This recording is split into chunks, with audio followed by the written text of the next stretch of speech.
My son-in-law shoved me against the kitchen counter so hard the cabinet door cracked behind me. I'm 61 years old. I've worked construction for 30 years. And I stood there, in the house I built with my own hands, being pushed around by a man I once welcomed into my family. That was the moment I stopped trying to keep the peace. I picked up my phone and called my attorney. What happened next changed everything. Let me back up, because this story didn't start with violence. It started the way most disasters do. Slowly, quietly, with someone you thought you could trust. My daughter, Ren, is my only child. Her mother passed when Ren was 16 with ovarian cancer, 14 months from diagnosis to the end. After that, it was just the two of us. We ate dinner together every night I wasn't on a job site. We watched football on Sundays. She helped me refinish the back deck one summer. Just the two of us, sunburned and laughing. I thought we were close. I genuinely believed that. She met Jason at 32. He came into her life through a coworker's birthday party, and within 6 weeks he was at my kitchen table for Sunday dinner. I'll be honest, I didn't dislike him immediately. He was charming in that practiced way some men are. Good eye contact, firm handshake, asked me questions about my work like he was genuinely interested.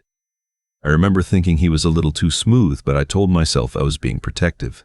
Every father is protective. I let it go. They got engaged after 8 months. Ren called me crying, happy crying, she said. I congratulated her and meant it. I started saving more aggressively so I could help them put a down payment on a house. That's what I'd always planned to do. Her mother and I had talked about it when Ren was just a little girl, sitting on the porch on warm nights. We'd help her get started, give her a foundation. It felt like the right thing. The only thing. I gave them $60,000 toward the down payment on a 3-bedroom house in a suburb outside Columbus. Jason was supposedly in digital marketing, running his own consultancy. He talked about clients and campaigns and conversion rates. I didn't understand most of it, but Ren seemed proud of him, and the house appraised well, and I thought, okay. This is their life. Let them live it. That was 3 years before any of this unraveled. The first sign I missed, and I've thought about this 100 times since, was about 18 months into their marriage. I stopped by unannounced one Saturday afternoon. I used to do that sometimes, just drop off something from the hardware store if I'd picked up extra supplies, or bring by a pie from the bakery Ren had loved since she was a kid. Jason opened the door, and for a split second before his expression settled into that familiar smile, I saw something else. Annoyance. Calculation. Then it was gone, and he was shaking my hand and telling me how great it was to see me. Ren seemed thinner than usual, quieter. When I asked her later, alone in the kitchen while Jason took a phone call, she said she'd just been tired. Work stress. I asked if everything was okay between them. She looked at me for a moment like she was deciding something, and then she smiled and said, "Of course, Dad, everything's fine." I believed her. I went home. I should have pushed harder. The real trouble started on a Tuesday afternoon in March. Ren called me, and her voice had that careful flatness people use when they've rehearsed what they're going to say. She told me that Jason had an opportunity, a significant one. He'd been approached by a former colleague who was launching a private investment platform, not publicly traded, exclusive access, early investor returns of 15 to 20% annually. She said they were thinking about selling the house. I asked her to repeat that. She said they wanted to sell the house, take the equity, and invest everything with Jason's colleague's platform. She said Jason had been researching it for months. She said this was their chance to build real wealth, instead of just sitting on a property that was appreciating slowly. I sat down. I was in my truck in the parking lot of a lumberyard when she called. I remember staring at a stack of 2x4s through the windshield and trying to find the right words. I said, "Ren, I helped you buy that house. That's your home. That's your foundation." She said she knew, but this was a real opportunity, and Jason understood these things better than either of us. I asked if I could meet with Jason and look at the materials for this investment platform before they made any decisions. She paused, said she'd ask him. Jason agreed to meet, but when I sat down with him at their kitchen table and asked to see the investment prospectus, the company registration, the SEC filings, any documentation at all, he had almost nothing. A website, a PDF with stock photos and percentage projections, no physical address, no regulatory filings I could verify. I told him that directly. I said, Jason, I've been working with contractors and subcontractors my whole life, and whenever a deal looks like this, big numbers, no paper trail, someone ends up hurt. He smiled at me the way you smile at a child who said something naive. He said I was thinking about it the wrong way. He said I didn't understand how modern private equity worked. I looked at my daughter. She was looking at the table. I drove home and called my attorney, a man named Stuart who I'd used for real estate closings and contract work for 20 years. I described the investment platform. He was quiet for a moment, and then he said, have them pump the brakes. I'll have a colleague look at this. Don't let them sign anything yet. They sold the house 3 weeks later. Ren called to tell me after the closing. The house sold for $410,000. After paying off the remaining mortgage, they netted just under $290,000. All of it was being transferred to Jason's colleague's platform. She said Jason had handled the paperwork. She said she trusted him. I didn't sleep that night. I called Stuart first thing in the morning. Stuart had already been doing some digging. The investment platform had no SEC registration, which for a platform soliciting investments of that size was either illegal or a massive red flag. The supposed founder, the colleague Jason kept referencing, had a name that returned almost nothing in business registries. The website had been registered 4 months earlier. The address listed was a UPS store in Arizona.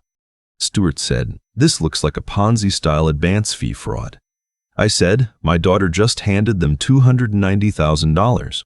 He said, I know. Here's what we do.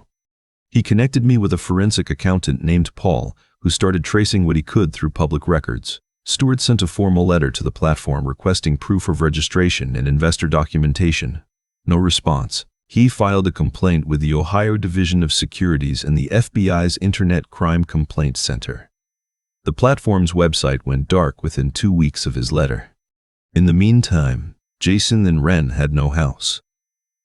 They'd been living with a friend temporarily, and about 6 weeks after the sale closed, Ren called me and asked if they could stay with me while they figured out their next step. I said yes without hesitating. She was my daughter. Whatever I felt about Jason, I wasn't going to let her have nowhere to go. That was my second mistake. Jason moved into my house like he owned it. He took over the living room television. He gave me unsolicited opinions about my property, said the backyard needed regrading, said my truck was too old to be reliable, said I should look into refinancing my mortgage to free up capital. I let most of it roll off because I was focused on Ren. I could see she wasn't right. She was withdrawn in a way that went beyond tired. She'd lost weight. She flinched sometimes when Jason raised his voice, which he did more and more in my house, at me, at her, at small frustrations. About 3 weeks in, I was reviewing my bank accounts online one evening and something looked wrong.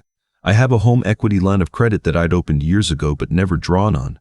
The available balance had changed. I called the bank the next morning. A draw of $22,000 had been made 10 days earlier. I had not authorized it. I went to the bank in person with my account paperwork. The teller pulled up the transaction. The draw had been processed through an online request with documentation that appeared to match my identifying information.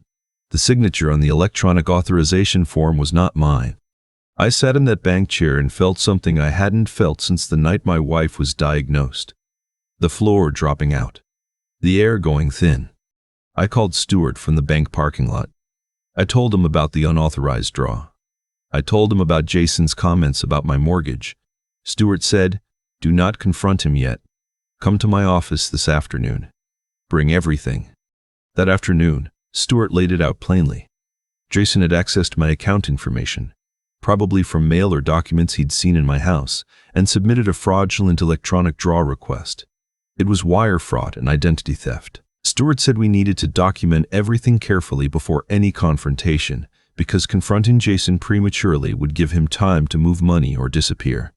Paul, the forensic accountant, found more.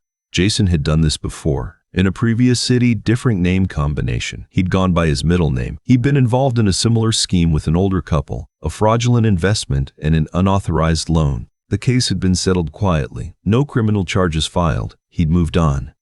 I asked Stuart, does Ren know what he is? Stuart looked at me for a moment. He said, that's the harder question. She may know some. She may know nothing. Or she may be somewhere in between. I'd been manipulated for a long time before I'd know where she stood. I went home that night and watched my daughter help Jason with dinner in my kitchen. I watched him put his hand on the back of her neck, and she went very still. Just for a second. The way a person goes still when they're trying not to react. I excused myself early and went to my room and stared at the ceiling. I gave Stuart 2 more days to get the documentation in order. I tried to act normal. It was the hardest 2 days of my life. On a Thursday evening, Jason came looking for me. I was in the garage going through some paperwork when he walked in. He said he needed to talk to me about something. He had the same flat, rehearsed tone Ren had used on that phone call in March. He said he and Ren were thinking about the future, about stability, and he thought it made sense for me to add both their names to my property deed. He said it would protect everyone, make things cleaner for inheritance purposes. He smiled when he said it. I looked at him. I said, Jason, I'm not doing that. He said he thought I'd say that. He said I was always suspicious of him, always undermining Ren's confidence in their relationship, always putting money before family. I said I wasn't discussing this with him. He stepped toward me and grabbed my forearm and told me I needed to listen. I pulled my arm back. He shoved me into the kitchen counter. I'd moved back into the house by then, and the cabinet door cracked, and I stood there with my heart hammering and looked at this man who had married my daughter and stolen from me, and I did not swing back. I picked up my phone and called Stuart. Stuart told me to stay calm, document the injury, go to the urgent care to have my back examined and get it on record, and call the local police non-emergency line to file a report. I did all 3 that night. The attending physician documented bruising across my lower back and shoulder. The police officer took my statement and gave me a report number. Ren wasn't home when it happened. She came back to find Jason sitting in the living room watching television like nothing had occurred. I was sitting at the kitchen table. She looked between us and asked what was wrong. I told her Jason had put his hands on me. She looked at Jason. He said I'd overreacted to a disagreement. She didn't say anything for a long time. That silence told me everything I needed to know about where things stood between them. Or where they stood that night at least. The next morning I asked them both to leave. Ren started to cry. She asked me where they were supposed to go. I told her I was sorry and I meant it. I was sorry for her genuinely, for all of it. But I could not have Jason in my house. She said I was choosing money over my own daughter. I said, Ren, he stole from me. He physically put his hands on me. I'm not choosing money. I'm choosing to not be victimized in my own home. She left with him. Stuart moved quickly. He'd already filed the bank fraud report and coordinated with the FBI's Financial Crimes Unit, which had been building a pattern case on the platform Jason's colleague operated. The $22,000 unauthorized draw gave local law enforcement direct jurisdiction. The assault report added another charge. Jason was arrested 9 days later at the apartment they'd rented in a neighboring county. Ren was not with him at the time. The charges included wire fraud, identity theft, and misdemeanor assault. Paul's investigation had traced approximately $180,000 of the original $290,000. The rest had moved through multiple accounts, some offshore. Recovery would take time and was not guaranteed for everything, but the FBI was working it. The harder part, the part I still turn over in my mind some nights, was Ren. She called me 2 days after Jason's arrest. She was crying, but not the way she'd cried when she asked me to let them stay. This was different. She told me she hadn't understood what he was.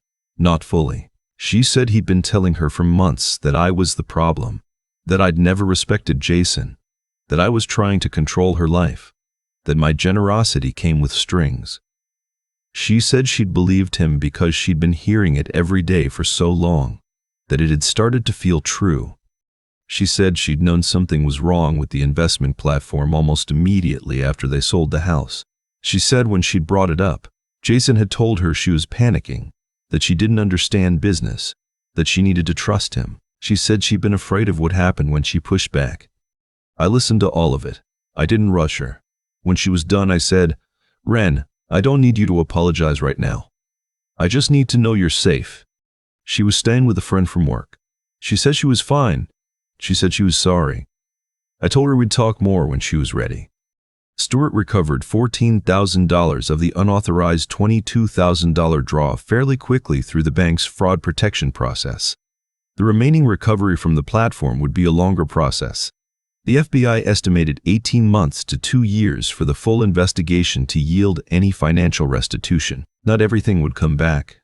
That's the reality of this kind of fraud. But Jason was looking at federal charges. He wasn't going to walk away from this. I had my house. I had my name on my deed where it had always been. I had my daughter's phone number and my recent calls, and a conversation that was slowly, carefully beginning to heal. One of the things nobody tells you about being the target of someone like Jason is how long the doubt lingers afterward. You second-guess every decision. You wonder if you should have seen it sooner. You wonder if something you did made it easier for him. I spent 3 weeks going back over every dinner, every conversation, every moment I told myself I was just being an overprotective father. The answer I kept coming back to is that it wasn't my blindness that enabled him. It was his skill. Men like Jason have spent years learning to look like the person you can trust. They're patient. They plan. They're very, very good at what they do. What stopped him wasn't luck. It was the decision on a Tuesday afternoon to call Stewart before I did anything else. To stop trying to handle it myself. To let the people who knew how to fight this kind of battle do their jobs. The day the bank confirmed the first portion of the recovery, I drove out to the cemetery where my wife is buried. I don't do that very often. She wouldn't have wanted me standing at a headstone feeling sad. But that day I needed to tell her something. I needed to tell her that I'd protected what we'd built. That the house was still ours. That Rin was okay. I stood there for a while. The September wind was cold, and the leaves on the oak tree by the fence were just starting to turn. I thought about the deck we'd never gotten to refinish together. I thought about the nights she'd talked about helping Ren get started someday. I'd kept that promise.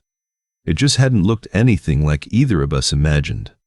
Some days Ren and I talk for an hour. Some days it's just a quick check-in, a few texts, making sure she knows the door is open when she's ready. Healing doesn't run on a schedule. I've learned that. I learned it the first time when her mother died, and I'm learning it again now. But I'm still here. My name is on my deed. My accounts are in order. And if a man ever puts his hands on me in my own house again, I already know exactly who I'm calling first. I've had a lot of time to sit with what happened, not to rehearse it or explain it to people, just to actually sit with it the way you sit with something heavy until you understand its shape. What I keep coming back to is the $60,000 I gave Ren and Jason for that down payment. I don't regret it. I want to be clear about that. Helping your child get started in life. That's not a mistake. What I got wrong was assuming that because my intentions were good, the people around me would act in kind. That's not how it works. It never was. Cause and effect doesn't care about your intentions. It only responds to your choices and to the choices of every other person in the room. Jason made his choices long before he met Ren. He'd done this before, to another family, in another city. Nobody held him accountable the first time, and that absence of consequence was its own kind of permission. When he came into our lives, he was already practiced. He knew how to read a situation. He knew how to find the person who trusted too easily, how to isolate her slowly, how to position himself as the reasonable one in every room. None of that happened overnight. It was patient and it was deliberate, and it worked. Until it didn't.